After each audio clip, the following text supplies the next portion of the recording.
So I've had a problem with the cables that actuate the heater box within my 63 Falcon. What happens is when you open and close the pull rod like this part here actually separates. I have it pushed together right now, but it separates and doesn't allow this part to move back and forth. And this is what actuates, this end of the cable is what actuates the door in the heater box. What I did was I went out and bought a replacement from a 64-65 Falcon. This is a redesigned piece. It is one piece here. Certainly work, except what's the problem is that there's no writing on here. I wanted to keep the originality of the car. I did not want to replace it with the older one. The older one must have a ring around them that has the what the control panels are for. This side-by-side comparison clearly shows the differences between the 1963 version on the top versus the later 64-65 version without the wording.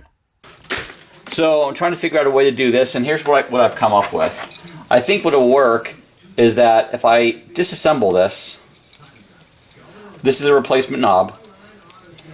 The original threaded on here, I already replaced that because it was yellow and broken. This is a 11/16" speed nut.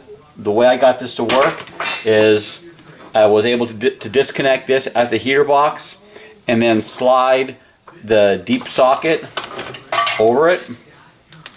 And at that point you can back the speed nut right off. Otherwise it's virtually, I had nearly impossible time of getting it off.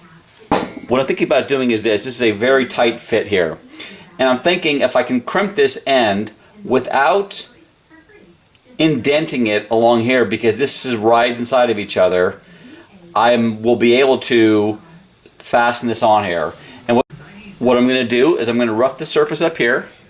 I'm also going to rough this surface up in here, and actually I'm going to see if I can glue it in there as well as crimp the ends. And I think with doing both that it will work out well for me.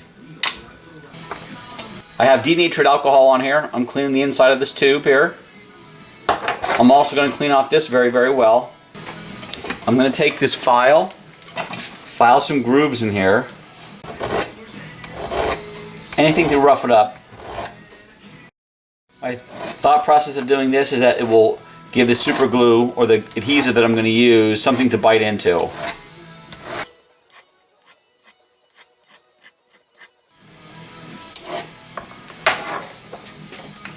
Do the same to the inside of the tube. I'll scratch the surface in here.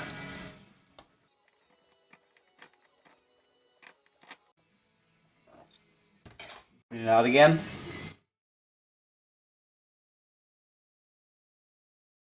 So I'm going to reassemble this. Slides over here.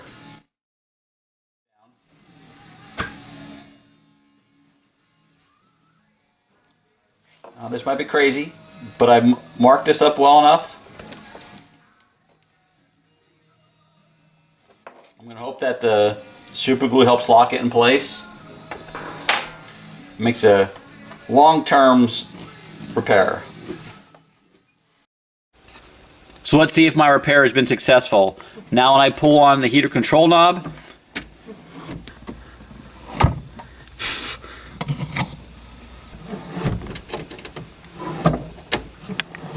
success.